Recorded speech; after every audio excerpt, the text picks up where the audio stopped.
बिस्मिल्लाहिर्रहमानिर्रहीम। एक शख्स अपनी पैदावार के 3 हिस्से करता था। एक हिस्सा अपने खाने और बाल बच्चों के खाने के लिए, एक अल्लाह की राह में खर्च करने के लिए निकालता और एक हिस्सा अपने बाग की देखभाल के लिए रखता। वो हमेशा ऐसा ही करता था, इसलिए इसके खेत में अल्लाह ताला की तरफ से बड़ी बरकत होती और इसकी खेती हमेशा सरसब्ज़ रहती। अगर कभी इसके बाग को सैराब करने के लिए पानी न रहता तो बादल कई और बरसते और पानी नदी नालों से होकर इसके यहाँ आ जाता। मैं उधर से जा रहा था, अचानक इसके कान में आवाज़ आई कि कोई आदमी बादलों से कह रहा था कि जाओ और फलां के बाग को सैराब कर दो। बादलों को हुक्म देने वाले शख्स ने बाग के मालिक का नाम भी लिया।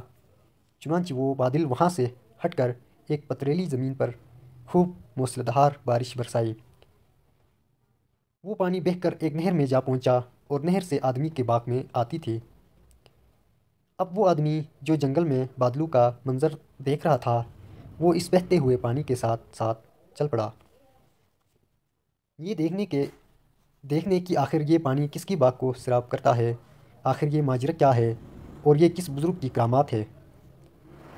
वो आदमी नहर के किनारे किनारे चलता हुआ इस बाग तक जा पहुंचा और नहर से होकर अब ये पानी नालों के ज़रिए इसकी बाग में आने लगा और बाग को सैराब करने लगा। इस बाग में एक बुज़ुर्ग पानी को इधर उधर बिखर गए थे ताकि पानी पूरे बाग में फैल जाए।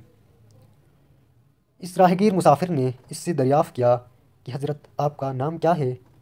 इस बुज़ुर्ग ने वही नाम बताया जो इस मुसाफिर ने बादलों में सुना था।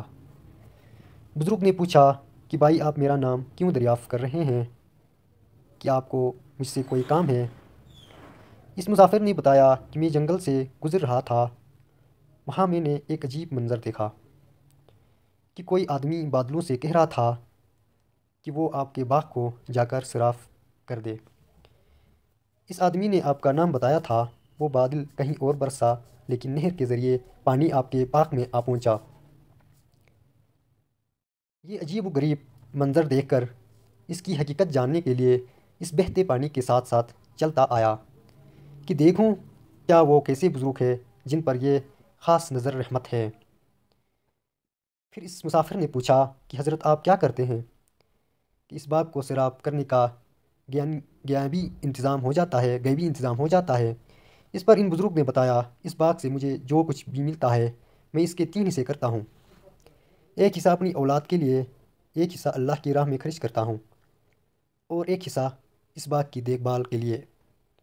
इसलिए जब भी मेरे बाग को पानी की ज़रूरत होती है, जो कुदरत की तरफ से इसका इंतज़ाम हो जाता है। अज़ीज़ दोस्तों, सच है, जो अपनी हलाल की कमाई का कुछ हिस्सा अल्लाह की राह में खर्च करते हैं वो कभी रायगा नहीं जाता है। बेशक अल्लाह बेहतरीन बदला देने वाला है।